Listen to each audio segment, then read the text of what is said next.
going to heave one. There's a flag. Beckham, a one-handed catch. How in the world? Oh, my goodness.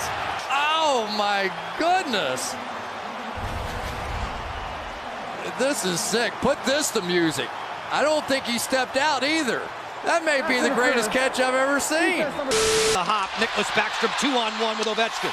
Backstrom feeds, Ovechkin bumps it, score! Beautiful timing for Matt Niskanen.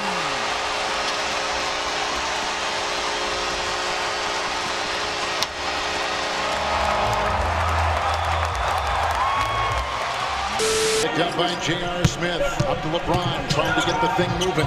They got space. LeBron's got another look inside to Love. What a sweet pass by James. And a little glare over there to the Laker bench to Kobe Bryant.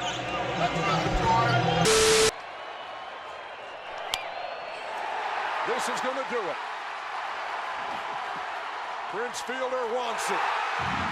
The Tigers are going to the World Series.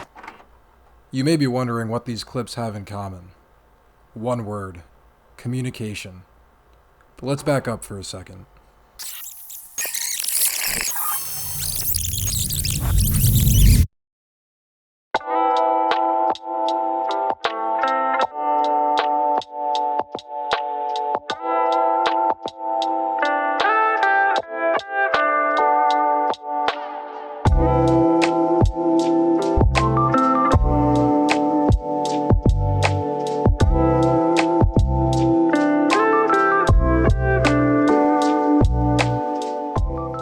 Communication is defined as the imparting or exchanging of information.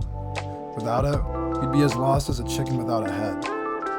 Communication comes in all forms and sizes and impacts our daily life. We speak to each other, we wave at each other, we text each other. These are all forms of communication.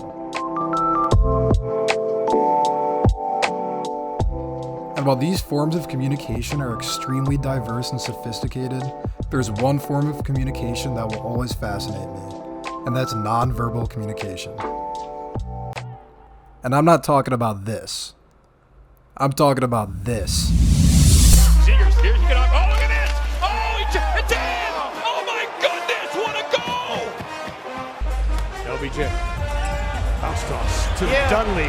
Are you serious? The lob. Oh, what a monster jam by the Andre Jordan!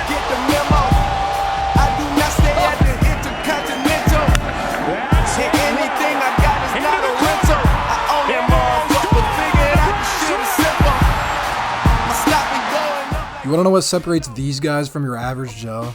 Their nonverbal, intangible communication. I'm honestly convinced these guys can look at each other and speak a different language with their eyes. That's how well they can communicate. I mean, look at this play. They're rushing up the court, looks to his left, looks at him for a split second, and he already knows the ball's coming to him when he doesn't even look at him. Right here, looks at him, looks away, boom, ball right to him. All it took was that split second of eye contact. And here's another example of nonverbal communication. He lifts his stick, and he's essentially non-verbally communicating that he's open for the shot, and then that split second he gives it right back to his teammate. This is where things get absolutely absurd. Across the Miami line, drops it for Besser to Kajula. What a sweet pass! Oh my goodness! What passing by North Dakota! And Nick Schmaltz with the goal, but you talk about tic-tac-toe. Wow, is that pretty! While there's likely at least some verbal communication going on here, the split-second decision-making is why nonverbal communication is so pivotal in sports. The game is simply moving so fast, there's little to no time to verbally communicate with your teammates.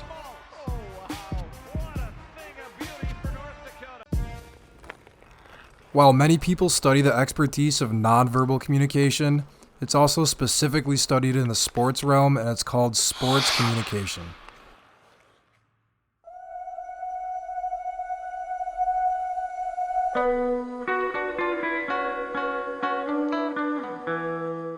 Sports communication is defined as an area of study that seeks to understand the relationship between communication processes and sport contexts.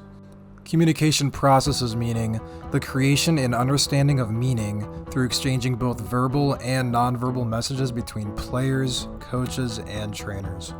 In sports context refers to the domains and events where the sport is produced, enacted, consumed, or discussed. Sports are an extremely physically and mentally demanding task. This is why sports communication is so important. And by doing so, coaches, players, and trainers can adapt and understand each other at a higher level, a level required for them to see great success. After researching the practice of sports communication, I've gained a better knowledge of how players, coaches, and trainers are able to adapt so quickly, even when their team needs them the most.